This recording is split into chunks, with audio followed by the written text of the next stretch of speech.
Hi, I'm Esther Chen. Sounds like estrogen. I hate that. What would I put in my immigrant jam? Pork and sugar and a lot of affirmations.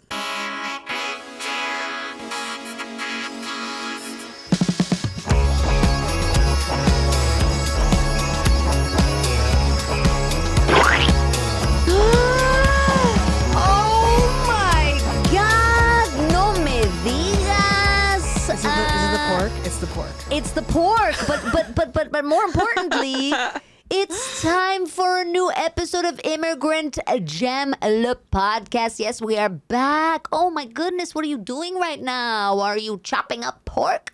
Are you scrubbing yourself with sugar? What the hell am I talking about? It doesn't matter. It's me, Lucie, your host. We're so excited to be back. How have you been? We have an amazing person here with us today. A comedian, an actress, a woman about town, a woman about the world, a woman that knows things that others don't know, a woman that doesn't like estrogen. We'll get into that. I don't like estrogen. Please welcome the amazing Esther Chen. Esther. What's going on, Esther? Why don't you like estrogen? Well, I got into birth control really late, like in my late 20s. And the first time I had it, wow, the symptoms were, it's like something I should have taken in high school, but I'm taking it like 20 years later. Have you heard my virgin set? No, you haven't heard my virgin set. Yeah. Are you a virgin? Well, I feel so weird asking I tried. But you brought it up. To be fair, you brought it up. I tried to make it happen a few times, but it didn't work. Really? Yeah. Wow. Yeah. That's wild. Or not. I don't know. How do you feel about it? Great question. I feel like, so I'm 36. My eggs are going on the downhill for sure. But my OBGYN did tell me that my eggs are fresh for its age. Nice. So she's like, well, it's obviously not a 26-year-old egg. I'm like, okay, I get it. But she's like, but for your age, your eggs are in good condition. Okay. Because you want to have children. Well, because I don't know. But I feel like I don't have more bandwidth to think about it. But isn't it funny? I once was told by a gynecologist that I have beautiful glistening ovaries. How? And it's like one of the best compliments I ever got in my life. Really? I felt like a fucking $1 trillion. I walked out, I was like, fuck you, and fuck you, and fuck you, and fuck your mother. I have beautiful ovaries, motherfucker. You can't even see them. They're glistening. How could they see it? She was like, oh, wow. Like swirling the thing around. She was like, swirling the thing around? Beautiful. Yes. Well, she was looking at them. I've never been able to do the thing. Oh, because do you have vaginosis? Or what is that called? Sorry. A very tight pussy. Yes. Yes, I do. I'm sorry. I'm a doctor. We call it a vaginosis. They've tried. They've even given me like the small ones, which is kind of like... Small... Like the whatever that stick. Ultrasounds? Yeah. It's what is that? Like just a Q-tip with two eyes pasted No. to it? It's like so there's the eyes thing. So it's kind of like a thinner ruler. A little bit. So that's why it hasn't happened. What? Sex. Too tight? Yes. Really? I'm asking you. I don't know. You know. No. It's not because it's too tight. Oh, okay. Because I have a friend who has the too tight pussinosis. Yeah. And and that's why it hasn't happened for her. Oh, really? Can't go in. Oh, wow. Yeah. Wow. I've even had people give me recommendations for different kind of physical therapy to stretch it out. Yes, and she's doing that. Yeah. I think mine is a little more complex than that because it has to do with my partner. Okay, interesting. But so what does it feel like? I mean, do you feel you're 36? Yeah. Do you feel a lot of pressure from society to have done that? Or do you, I mean, there must be a lot of also curiosity. For sure. So in Taiwan, I would say it's pretty normal for women who are, and I wouldn't say normal. It's much more common than America for a woman who's not married to not have sex. Right. And if you're not married, to be living with your parents, that's normal. Yeah. And in some places expected. So I would say if it were like the parents of me, the millennials, most of our parents would assume that their children has not had sex before marriage. Right. Although that is not the case for most millennials. Yes. Yeah. Right. Yeah. So- also, I feel like I've been in America for 10 plus years, and I feel like that was the time when that started becoming a normal thing. So I'm kind of stuck in time. I'm stuck in like the early 2000s when no, it was very taboo. Even if you had sex with your boyfriend, girlfriend, you wouldn't tell your friends about it. In Taiwan. You Yeah. mean? Really? Yeah. In the early 2000s. Really? There's no like Sex in the City brunch. And we were just like, did you know last night? Like, no, that's, I love that. that's just not a conversation. Yeah. And I think if people did have conversations about it, it was more hushed versus now that is not the case. Women, I do see more people talking about sex publicly, admitting they've had it or whatnot. It's very different than I would say when I left Taiwan. Or I don't know, I came here for school. So I kind of missed that gap of like, it's okay now. If you've had it so much, you need something newer and crazier for you to get going. And what I feel, again, just my opinion, is that we don't need to be as crazy to get an orgasm, let's say, or to be satisfied. We don't need to make sex too complicated. Not that complicated is a bad thing, but like maybe we don't need BDSM. Maybe we don't need a fantasy per se. I know Lost half of our listeners. There's studies now that say that especially the Gen Zs and stuff can't climax as fast anymore. Can't come as fast because of all the porn they're watching. Mike is uncomfortable right now. Mike just pulled out a box. They sponsor podcasts. Oh, not this one? And It's heavy. Auto Blow Ultra Clear. Wait, can I see, Esther? It's an AI, simply intuitive. You put your dick in this, right? Blows you? But why AI? Why does it need Mike AI? is... You could put it to goggles, like virtual reality, and it like matches. It syncs up with the thing. It's crazy. I feel something that should be talked about more, the pressure that's put on men to perform, to have to be the like stallion, the hero, you know, like the stigma around man like not being able to have an erection or keep an erection or lose an erection when he's fucking, that it's like, I think for men, that's like traumatic. Like it's so bad. It's so awful when that happens because they're raised to be like, you got to perform. If you got to want to fuck always. Right. Like you can't have feelings that make you feel like insecure or weird. You know what I mean? Yeah. And I think that's something that is sad because, and I think that's also causes wars. Honestly, like this, how a lot of boys are raised and men are raised to be these like, to It's like not sex machines. or not to be allowed to have emotions be connected to their Physical. Like maybe my body's just like not into having an erection right now. But Yeah. there's like, no, you gotta go. If you don't do it, you're not a real man. exactly. You're not a real man, and how important is it to be a real man? Yeah, I love her feeling sad for men. But But I think that it there's so many connects problems. directly. No, but I really, I do feel sad for men. Honestly, I do. I feel sad for men because I feel that it connects directly to why there are so many predators. Because a lot of men are raised to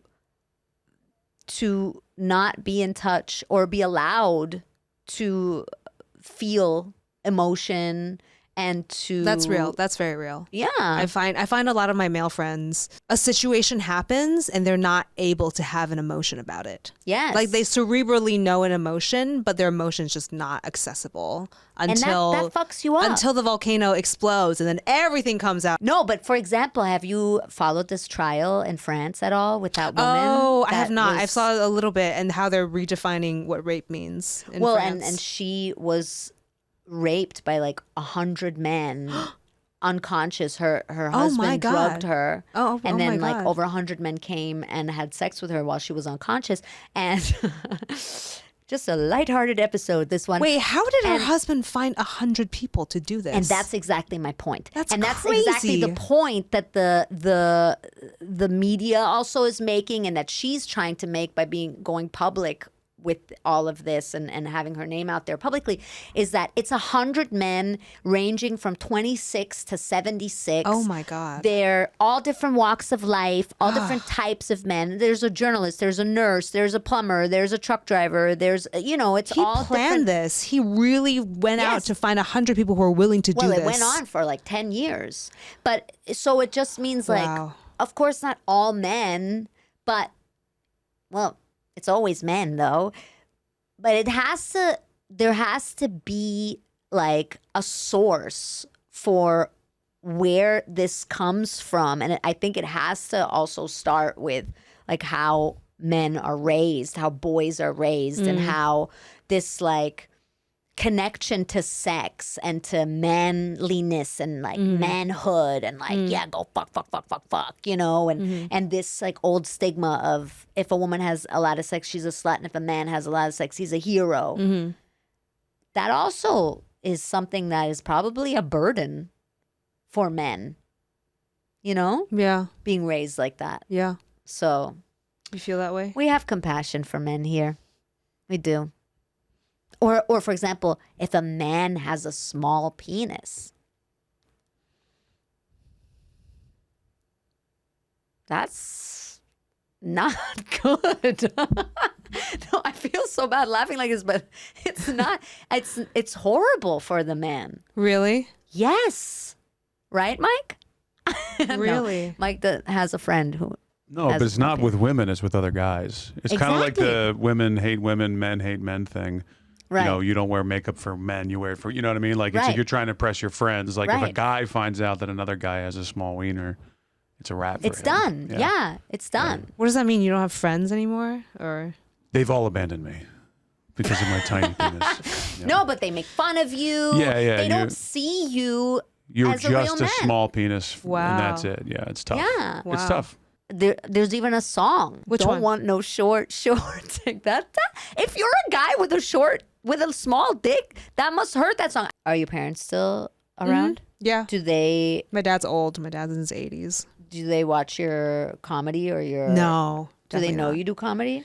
My dad doesn't know the word for it, and of course, though, even the What word does that for mean? it, like, there's no word for stand-up comedy in Mandarin. It's new. It's the word that they created, maybe like 2019, Loser 2018. thing. No, they call it like 站立喜剧, which is like standing, called standing up, standing comedy, standing comedic show. Yeah. Huh. Standing comedic theatrical show. 喜剧, how do you say that? Yeah, comedy. Stand up. Yeah, I guess the closest you can get to the word stand up comedy, and even for the word comedians, they call them actors. In Mandarin, they call them comedic actors. Ah. Yeah, we don't have a word for comedian. Okay. So certainly my parents don't know about stand up comedy. They don't really go on YouTube. My mom has seen a few of my clips on Instagram, and she started censoring me. She was like, don't talk about this, don't talk about that. And so I blocked her. Bitch. Nice. No, she was Wow. like, I don't want you to talk about China. She was like, I want to make sure everyone in this family is safe. Can you not do that to us? She was like, criticize American politics all you want. Say anything you want about Trump, about Biden, and at the time Hillary. Say whatever you want. Like, can you not touch that, because that would affect us directly? And is she right? I don't know. So many people have, I mean, the fact that my passport says Taiwan on it is already a crime. Like, the fact that I went to public school and there's like a picture of Chiang Kai-shek like in every classroom. Like, it's too late. But can you explain for people that don't know what that means? What that means in a short little Yeah, I sentence? guess one could just say like those are all, to the Chinese government, those are all like minor signs of you sort of being a traitor. Or, I mean, the one thing I could do to remedy that would just be like publicly say, all hail Xi Jinping, all hail, Taiwan is definitely part of China. It's like that would fix that, but that would also be betraying like my family and where I come from. They're in Taiwan. They're in Taiwan. Yeah. So you moved here by yourself. I came here. I was a study abroad student, and then I just stayed. Yeah. Study abroad in college or in high school? So I wanted to go to college in America, but I knew that my high school wasn't gonna help me get into American colleges. I didn't really understand the application process. It's a very different. We take exams. We take a 3-day long exam to place you into, for your first choice or second choice. The list goes on.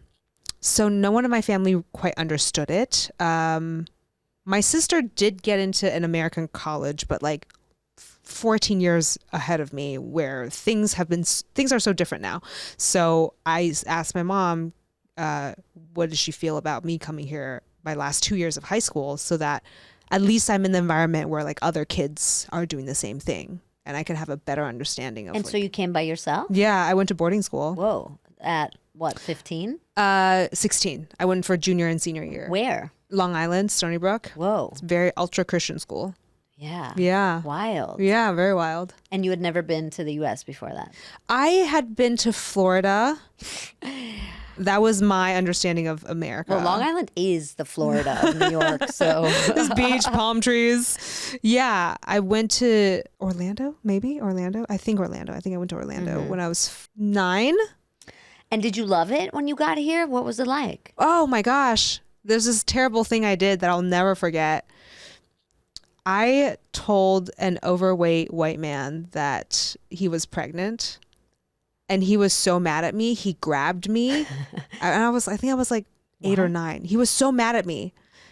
Wait, that was in Orlando? Yeah, that was in Orlando. That was like one of my first American experiences, and it traumatized me so bad because he was so angry. What do you mean you told him? I was like, you look like you're pregnant. And then he grabbed me and he was like, if you ever say that to me, your mother and I are going to have a... He's just like, grabbed me by my clothes. Governor of New Jersey. and you thought he was pregnant? You were like a little kid and you thought, wow, this man is pregnant? I think the understanding was that the stereotype for Americans, especially like white men in Taiwan, which, there's the backpacking ones. And the stereotype was that they're funny. Like, oh, Americans are funny people. Like... comedically funny or just yes, like comedically funny. Oh, no, okay. Not weird. We didn't find them weird. I mean, we always put white people on a pedestal, so we don't think what they do is strange. We think they're a much better nation.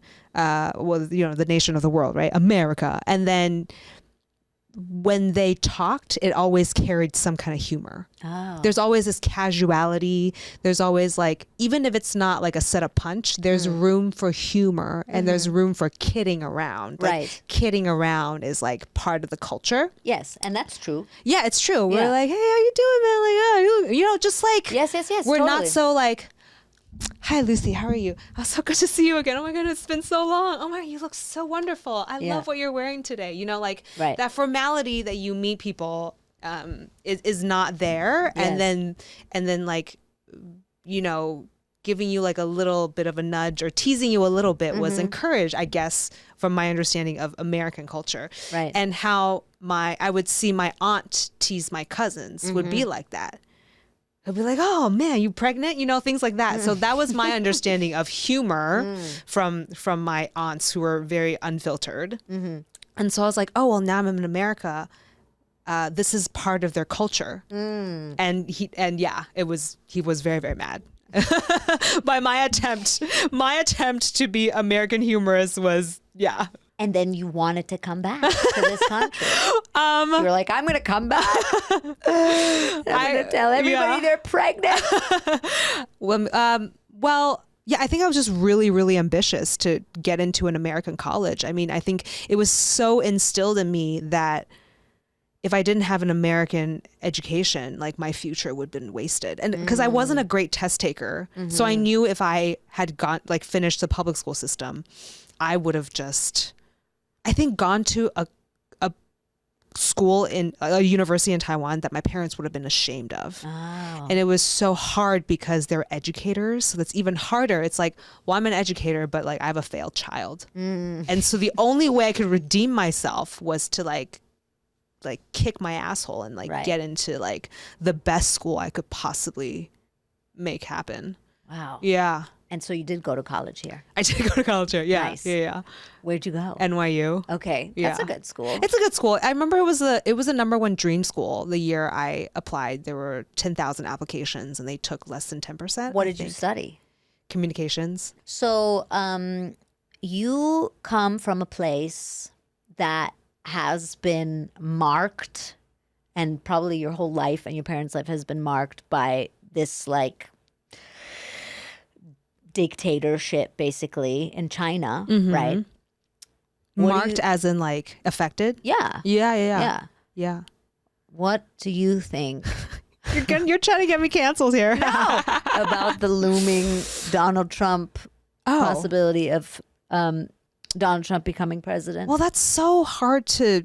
You mean how that's going to affect my country, or No, because I think a lot of people here can't imagine that we could have I see. like an authoritarian government here. You think that's what he's going to do? I think some version of Really? it. He has to. But then like otherwise he goes to jail. He has to. Right. But then like 4 really years has to. ago, he didn't do that. No, but I mean, nobody fucking does that overnight. None of these guys. Well, he had did it 4 overnight. years, huh? Wasn't Exactly. ambitious enough. Where was your dictatorship then, motherfucker? My mom would have come in and whooped her ass. What's taking so long? I don't know. I mean, maybe that's also a stupid question to be like, you know about dictators. What do you think about this? But I don't know. I feel like people can't imagine. I feel like there's like this hubris that Americans have sometimes where it's like, that doesn't happen here. And I see. when you come from a place where you've like experienced it or the effects of it, then you're like, well, no, it can happen anywhere or I don't know. I guess see what you're that's saying. I'm getting at. Well, I will say the advantages of living in Taiwan is that you see the quote unquote dictatorship from afar. Right. Because it affects you, but not directly. Like it affects, I mean, okay, I wouldn't say this is necessarily a dictatorship move, but like for a long time, they have like fighter jets flying into our zones and they do military operations every so often and they throw missiles at us and then, it misses, you know? So I see that from afar. Or like my relatives who go to China and then if you have COVID, then you're on lockdown, or like your neighbor has COVID and you didn't even know about it. So now you're quarantined for how many days? Like I see that from afar. And it does affect my life in some capacity, but it doesn't necessarily mean that I'm living under a dictatorship. But the threat is always there, right? There's always like, you know. But like you're like, my mom is like, please don't say anything about China because we want to keep the family safe. Right. So so for sure, like that's not complete freedom of speech. And I will say, like my social media, I get a lot of negative comments from Chinese people. Yeah.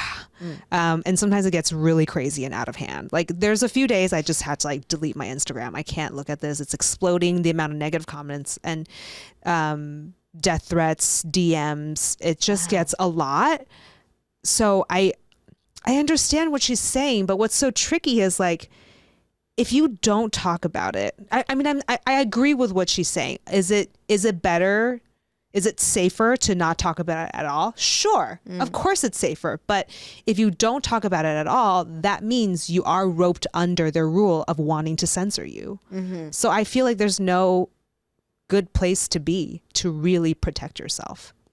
Right. Yeah. It sure as hell ain't Stony Brook, Long Island. Yeah. Yeah, right. No, I understand. And even, and like my jokes online, I'm not, I never go like, China bad, you know. Although I am going to clip that. I'm going to be so loop it. fucked. China bad. China Oh my God, they will kill me. They will seriously kill me. That would be great for the podcast. This podcast would just go not so gonna viral. lie. I forgot what I was saying. Well, Yeah. no, but I get your point. And also, Like you're not I'm a little, living I there get a little now, so- hairy. Like if Yeah. I were to transfer in Hong Kong, like Right. I will definitely choose to transfer in Japan or Korea, even if that's a little more expensive. Right. Just because I don't know.